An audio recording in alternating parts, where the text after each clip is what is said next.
everybody, and welcome back to Season 1, Episode 3 of The Little Things. And, man, I've always wanted to say welcome back to Season 1, Episode 3. I know it's been a week since I've come. I missed a week, but it will all be made up for at the end of this episode when I bring you an exclusive interview with head writer for Gen Z Media, David Kreisman. This is an interview I worked hard to get, and I will put in at the end of this episode for all of you. Now, into today's news. First off, the astronaut update. Butch Wilmore and Suni Williams are back on the ground. As of this Tuesday, they returned from their unplanned 280-day space trip. That means they're back on the ground. Whoop, whoop, whoop. They get a round of applause. Moving on to more news, today is the March equinox. That means there's theoretically the same amount of day as there is night. That's cool, and that's great, and it also means it's now spring.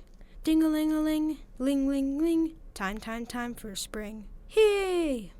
The actor known as Michael Sheen is a non-profit actor now, which basically means he takes money, enough money, for him to live and buy his things, and then he takes the rest and he donates to, charities and stuff. So he takes enough money to live, and then he takes the rest and gives it away. Also, there's a rare sighting of a group of 4 snow leopards together at the same time. This is super rare.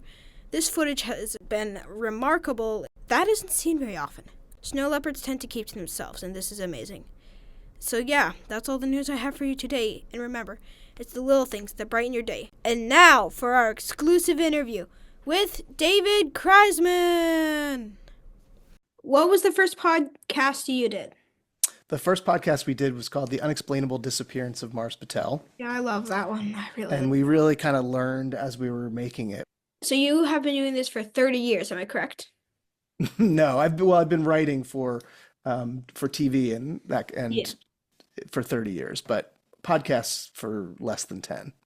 So 10 years? That's cool. Yeah, something like that. Yep. What is your least favorite part of the podcasting process? Well, the hardest part always with making anything is kind of the blank page starting. So that's always, as a writer, that's the scariest part, is just looking and knowing you have to start from scratch and start writing. Mm-hmm. What is your favorite part? My favorite part is getting to hear the finished product. I like when it really works. So sitting and edit, when it all comes together, the acting and the sound effects and everything, we get to really hear it. Also, are you happy with your job right now as a writer for podcasts? Yeah, I love it. I love getting to tell stories for a living, and I love the fact that with podcasts, you get to just have an idea and then make something. How many people are on the team? Well, we have 10 full-time employees, and then we have a lot of people that are freelance at work. So writers that we might bring in for a specific show, or editors, a lot of actors, obviously. So altogether, we probably have somewhere in the hundreds, if we include all the actors. But they're not all working here all the time. Yeah. How do you and the other writers for 6 minutes divide up who writes what?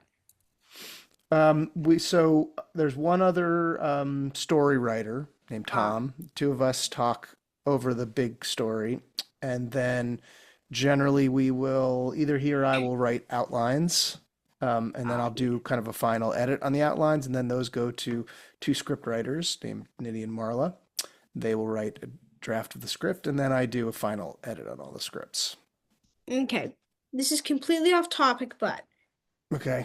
If you could be any animal the size of but the animal is the size of a mouse, what would it be? Fictional, non-fictional, from shows, whatever. I think I'd like to be a dinosaur. A tiny dinosaur. What dinosaur? Sure. T-Rex. That's amazing. A tiny little T-Rex the size of a mouse. Sure. People. Seems like fun. That's amazing. I'm not sure what I would do. I think I'd be a tiny hippo that's allowed to bite everybody. I like that. Yeah, I read that somewhere once.